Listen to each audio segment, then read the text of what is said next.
The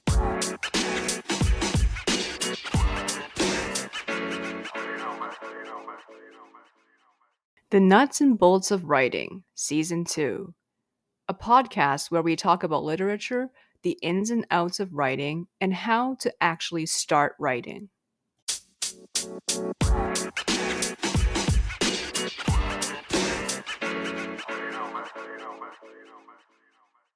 Hi, everyone. Today we have a special guest, Andrew Steeves, co-owner of the Gaspereau Press, which is a literary publisher and printer based in Kentville, Nova Scotia, Canada. Me and one of the podcast co-hosts, Tete DePunk, first became aware of Gaspereau Press when we went to the Fisher Small and Fine Press Fair at the University of Toronto back in September 2022. We were immediately struck by the originality and beauty of its books. According to the Gaspereau Press website, which we've linked in the description, the press uses, quotes, an unusual mixture of techniques and technologies in its book production, ranging from traditional letterpress printing using metal type and photopolymer plates to modern offset lithographic printing using customized digital type. As for Andrew himself, he was born in Westmorland County, New Brunswick. After taking degrees in Criminology and English, he settled near Kentville, Nova Scotia, and founded Gaspereau Press with Gary Dunfield. He spends his time reading, writing, editing, designing, typesetting, printing, binding, marketing, selling, and talking about books. Among his recent limited edition letterpress books is Literarum Ex Arboribus, an exuberant showing of the wood type at Gaspereau Press, 2020, a 3-year undertaking that resulted in the creation of over 150 wood type specimens. So, Andrew, welcome to the show. Oh, thanks. It's great to be here. So, you are our first publisher interview, so this is going to be very exciting. So our first question is, how is it like to run Gaspereau Press? Yeah, you've sort of started way out in left field. If I'm your first publisher, it'll get more normal from here. Because we're a really unusual operation. I really can't think of anybody globally, who's doing things quite like we're doing. In some ways, we're a publisher more like publishing in the 17th century than in the 20th or 21st century, because we combine really all aspects of the work together under one roof with a very small number of people. So we're doing all of the printing and the binding, as well as the normal publishing tasks of selecting and editing and marketing books. And on top of that, we're also not just doing though it's our main bread and butter, we're not just doing contemporary books that are made to be printed on offset presses or modern technologies and using digital type and all that kind of stuff. But we're also here and there using metal type and wood type and all of these traditional technologies to make limited edition books. And often integrating those technologies even into our $20 trade books. So we're very weird. and it how it is to be weird is great. It's not that we started with a particular plan and thought, what would be really cool is to do this. It's just what we fell into. Mm-hmm. So there was no market for that back then, right? And you guys kind of just created it, or was there always a small market for books like this that were very unique?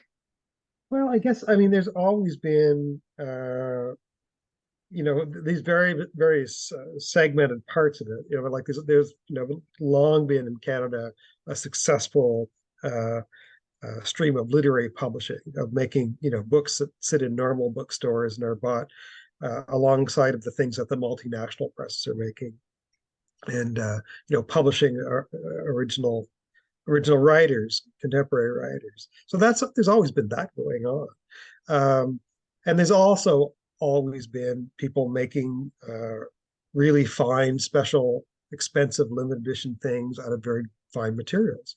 These things have always happened, but what is odd in I guess our operation is that we don't really acknowledge the divisions between these things, and we do what pleases us. And when a project comes in, we decide ultimately whether it's something we want to do as a fine press limited edition, or whether it's something we want to do as a $5 chapbook, or whether it's something we want to do as a $25, trade paperback. And we have all of that capacity to do it, and we just proceed. We follow the work ultimately. We try to understand which of those tools is going to serve the text best. So I think there is a market for all of those things. It's just unusual to see like a small group of people in one place doing all of it. That's true. So the idea of choosing, whether this is going to be a chapbook or, how it's going to be produced, do you consult with the author, or, the author, so do they sometimes already have a clue already, or do they come to you for advice? I suppose it's a mix. I mean, I would say that the majority of the things that we make fall into that the main category of trade books. I mean, that is what our reputation is built on. That's what most of the awards and things we've won over the years have been, for that kind of an object. And it's just where we make our where we earn our keep. So the majority of things that come in from authors are coming in that stream and looking to go down that road. Some things come in explicitly as chapbook submissions, people who send in a short work and they know it's not going to be a trade book. Its shape and its scope is not that. So yeah, in some ways the thing the author has made sort of determines what is the right pathway forward. It would be, it's not very often, for example, that I'll take a work, an original work by particularly a younger writer, and do it as a letterpress edition, because that would mean that there'd be a small number of them, maybe 50, and I'd have to sell them for hundreds of dollars each. And that's not really a great way to get a text spread around out there in the world. Whereas doing a trade book, which is an open-ended edition, is a much better way to kind of to spread that work, which is ultimately what publishing is all about. Right. What is letterpress for? Because I haven't actually heard of it before. I know what a chapbook is, which is like, these small books and collections of poetry and short stories and sometimes art. And I think we all know what, a trade back is, but I'm not familiar with a letterpress. Okay. Well, letterpress is fundamentally, letterpress is what printing used to be before modern lithographic printing processes came along in the 20th century. So it's like when you take metal type or wood type, which has a raised surface, the letter form of each letter is raised, and you assemble all the individual pieces of type, and you set the page, and you print it on a press where that is inked, and it makes an impression into the paper.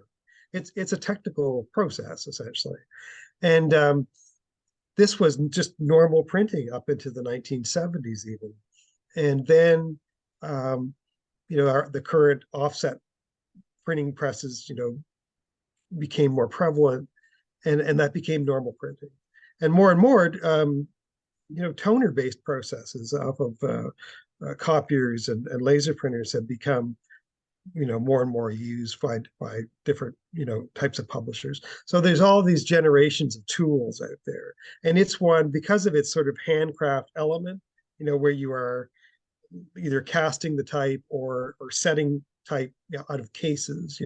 It's slow and it's careful. It really makes a marvelous effect, but it becomes a kind of craft activity. So that's what letterpress is all about, and there's a whole scene globally of people who that's their thing. Some of them just make cards and posters and things like that, and some of them do books, but all of those products will be more expensive than something that you can just press Control P and have it come out to a device, because it's just more labor. So that, in a nutshell, that's what that's about. Right. And is it for a specific genre or, type of book in particular? Well, no, I mean it was just what printing used to be, and there are Hmm. those people who just like the same way that some people still um, use draft horses to plow a field once in a while, Oh, I instead of see. tractors, so that you keep the old tool alive because there's something uh, beautiful about both its its result, but also beautiful about the process of making it.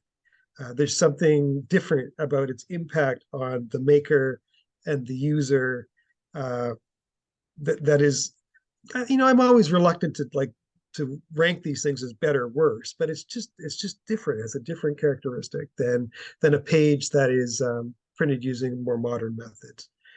It's just pros and cons of choosing either. The primarily one being economic, that it's just so much work to do a letterpress book that you have to charge more money for it, and you make fewer of them usually.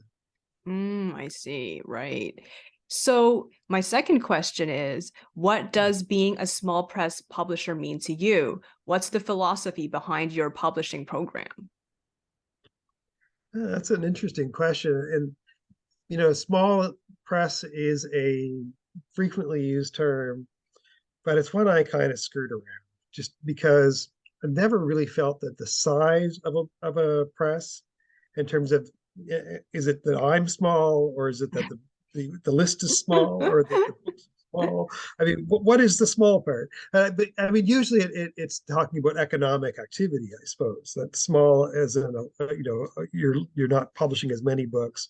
Um, they're often more regional, though in our case that's not true. Um, they often have a very focused market, like maybe it's a one genre, as opposed to being what the multinationals, the Random Houses, the Simon and Schusters, these big operations. So that's usually what that refers to. But I think often it's more about picking the right scale for for working the way you want to work. And for me, if I accept being called small, I would accept it because, um, like a small farm, there's a certain amount of control that you have when you keep things at a sort of human scale.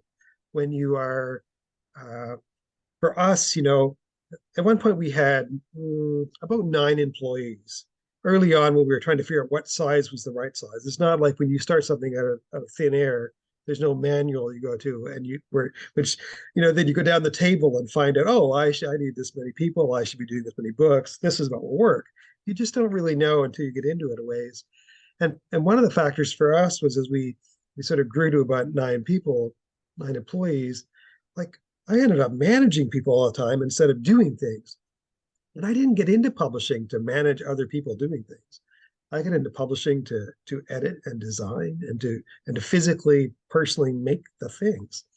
And so we ended up arriving at a kind of scale of there's about, our staff now kind of fluctuates from 3 to 4, and including Gary and I, the two owners.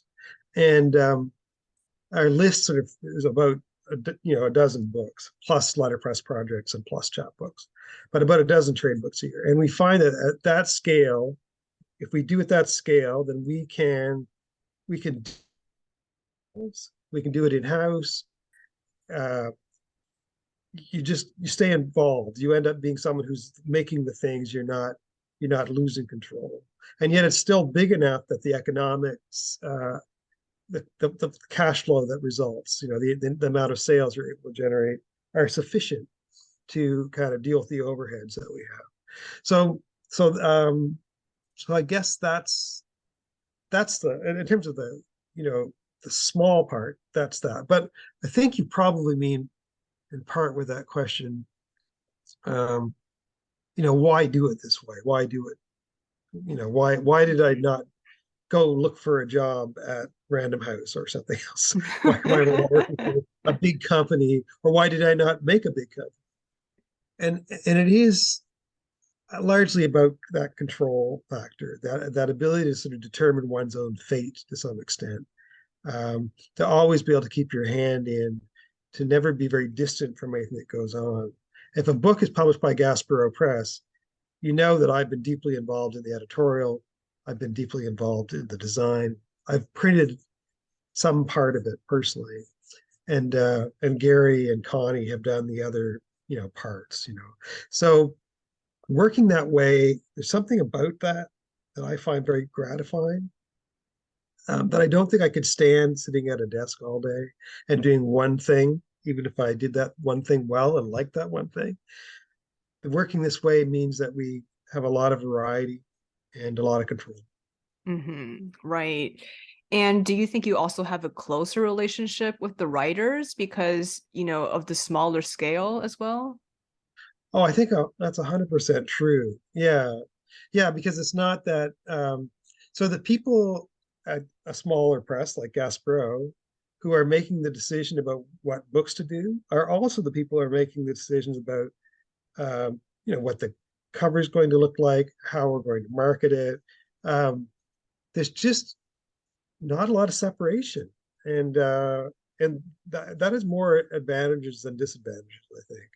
But you really do get, like, we attract writers, I think, in part because of that intimacy, and that intimacy is just evident in the kind of things that we make. And the kind of things that we make, we discovered early on that the kinds of things that I found interesting to make, like what our covers look like, how our kind of papers we use, the design of the books. The things that gave me pleasure to make also gave the authors a lot of pleasure, and they made us stand out from all the stuff that's coming off the giant of book machines out there as that are being kind of churned out as a commodity. In fact, what we end up making is probably more of a cultural product than it is a sort of capitalist commodity. Though we sell them and we earn our bread that way. It's not that it isn't capitalism, but it's a kind of like it's a kind of it has a lot more. It's a lot more like, well, it's like the difference between sort of like a feedlot or a factory farm compared to a family farm that's selling at the farmers market and selling to the community. You feel a lot stronger responsibility. You feel a kind of well, the old term would be husbandry, where you feel like that your fate and the fate of the people that you were making books for is shared, and that you look out for them by doing good work, and they look out for you by supporting what you're making, and that's how a community is supposed to work.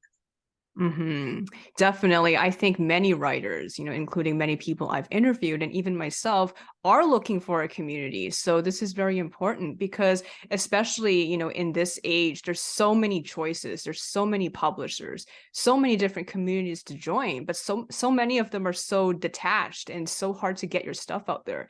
On Twitter, you just post, a link to your chapter or whatever, but a lot of people don't check it out. They just give it a like, but there's no response or anything.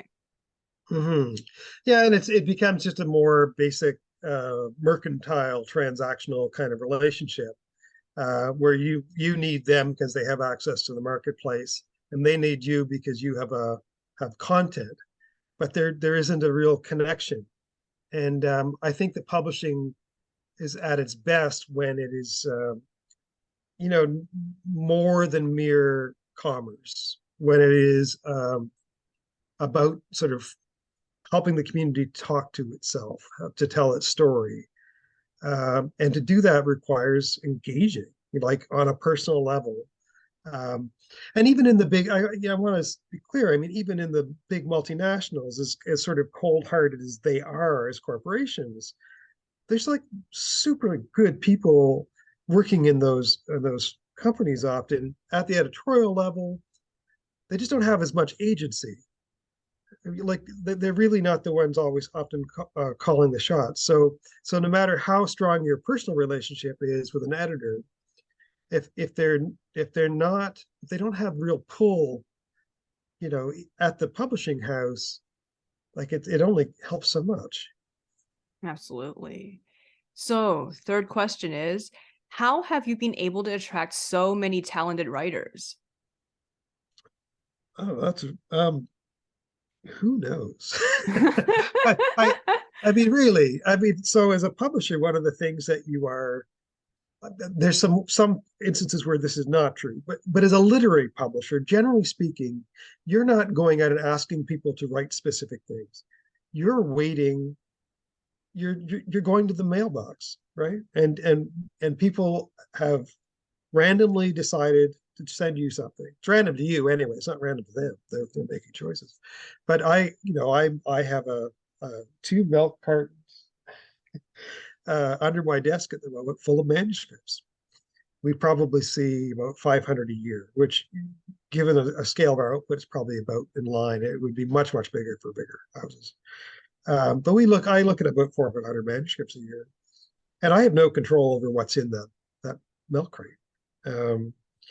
So people, I think, are attracted to the quality of the physical books that we make. I mean, you encountered our books at the small book fair at the Fisher, and something popped. You saw that work, and it asked you to pick it up, and you picked it up, and you had a reaction to it that was tactile.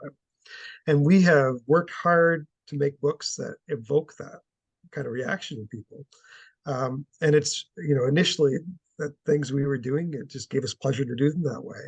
But then we realized that they actually pulled people in, that they actually helped our books stand out in the sea of books that are out there. And I think that's a big part of why authors send their work here, is that they value that we value doing our part of the job well. Mm-hmm. And how do they usually find you? Is it through the internet, social media, or through referrals from other authors? I think it's all of the above. I mean, we are a general publisher. We do a number of different types of books, but I would say that primarily we publish poetry. We just are able to compete better for the best poets. It's harder to compete for the best novelists because they have a stronger commercial pull towards the big presses. But I would say that, yeah, it's just a mix. It's a mix. Right. And your books have a unique style. Who designs these books? Why are these particular styles chosen? And we kind of covered this previously a little bit, but you can feel free to delve into this deeper. Sure, I design the books, and I typeset, design, and print the jackets. Usually, are the parts I contribute to the production. And I mean, I don't have any background in design. Like I grew up my dad was an engineer, and so we had a drafting table at home back in the sort of pre-internet days, and so we used to draw a lot of houses and stuff like that. And I just always had a pencil in my hand as a kid, and it had a huge impact later when I came into this from the editorial side. I was writing and doing journalism. I had done an English degree, and when Gary and I started the press, that was kind of my obvious role, was that I would sort of manage that side. But I then fell into the designing the books just because I had more of an eye for it and more interest in it than Gary did. Though at the beginning we kind of did together because he had more experience with computers than I had by that point. And this would be in the late 90s. So things are just starting to solidify in terms of, from a technological standpoint, into what we've really been lucky to have this stable period through which the 26 years we've been working, in which the technology has not changed all that much compared to, say, the 40 years before, when it was just constantly changing as people move from that letterpress technology we talked about earlier through several half measure technologies into the digital form ultimately. So yeah, I fell into that part of it, and I just really fell in love with it. I really taught myself to do it by looking at old books, essentially, by going to the archives and trying to solve the riddle of well, I know this book I think looks good, and this book looks kind of lazy, but why? And I sort of just kept working through that problem until I kind of figured it out. And I'm really a classical book designer in some ways. I'm very influenced by uh, what was happening, early in the printed book in the 15th and 16th century. But then the revivals of those kinds of thinking that happened in the 20th century with the arts and crafts movement, and then particularly in Britain and to some extent in America, what was happening up between the wars in particular. There was some extraordinary book design happening, and so I just kind of looked and looked and looked, and this letterpress era design had a very strong influence on what I was able to do with the digital tools. I just cared enough to learn how to do it. Mm-hmm. Random question, but has anyone submitted, a book of poetry or a novel with their own illustrations? If so, how did you include them in, or, did you think that, even if they were not a good fit, would you include them in if the author says they are essential to the work? I haven't dealt with that a lot. I mean, most of the poetry books that we do are would not be illustrated. Occasionally, there have been sort of special projects, sometimes more with nonfiction work, where there's a kind of collaboration going on between the author and an illustrator before we're even in the mix.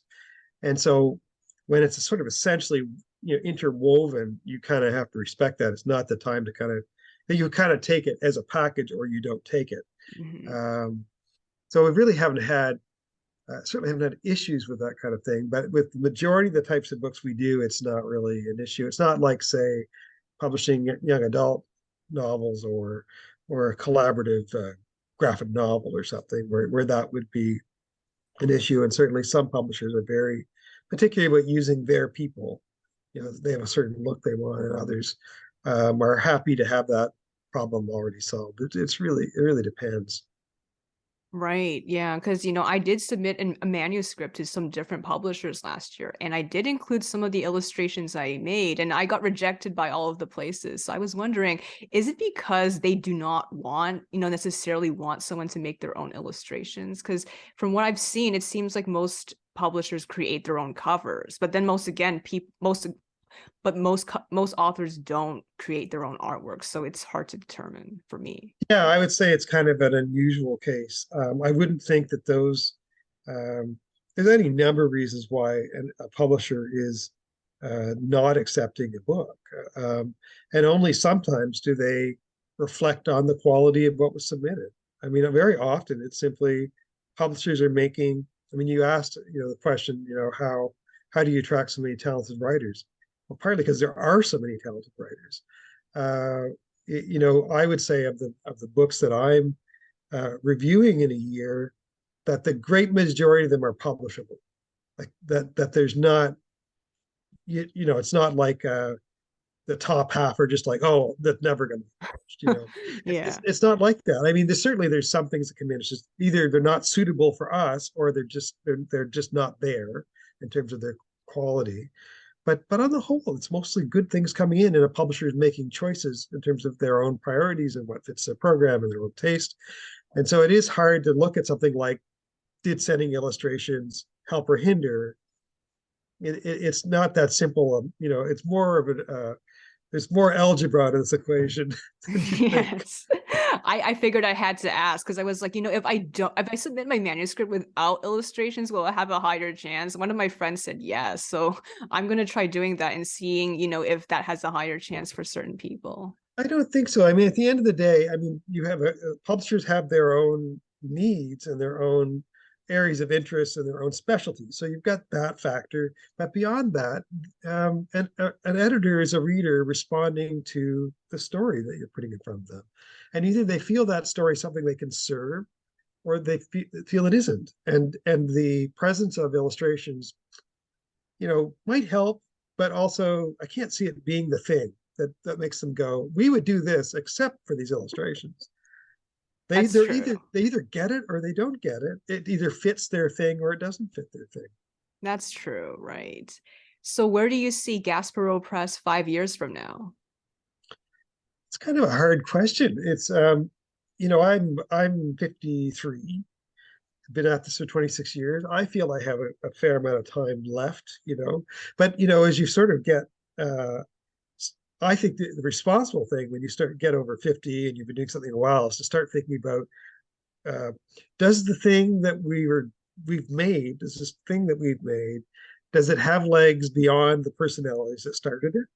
And should we be trying to think about what that looks like and who to bring in to start, weaving, one generation together into the next?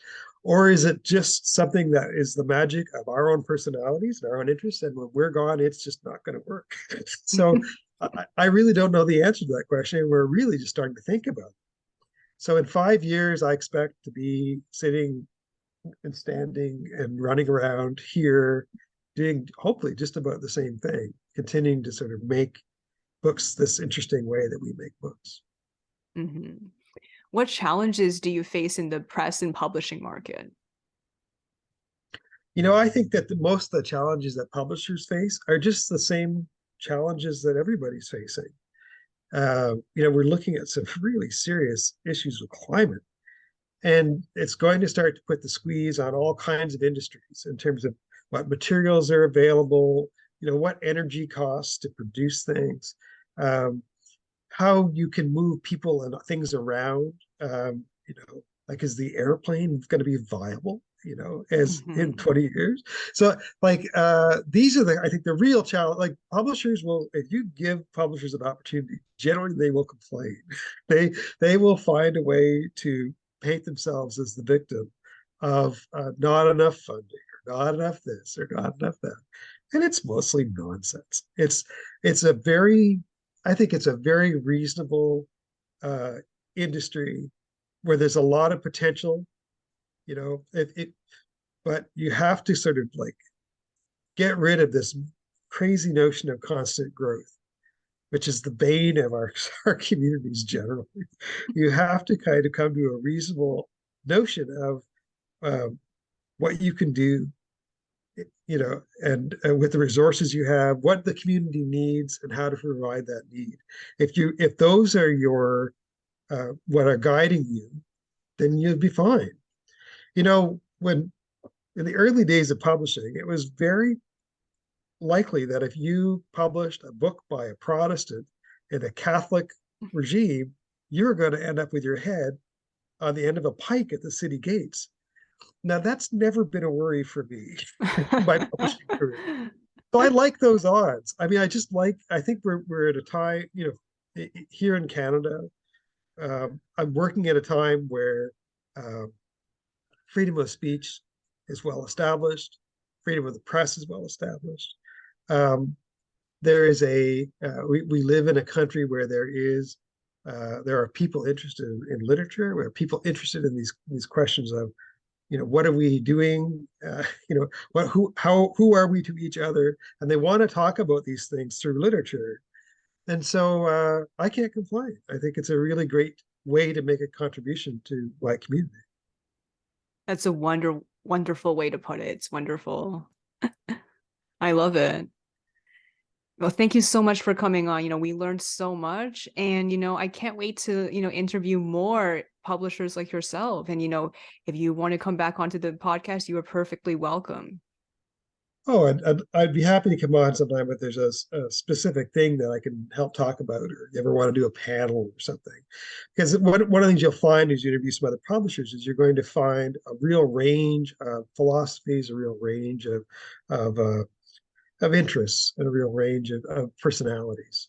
And I think that's one of the great things about it, is that there are as many ways to do this as there are people trying to do it. Yes, definitely. All right. Thank you so much. Lovely to meet you. See you. Take care. Bye.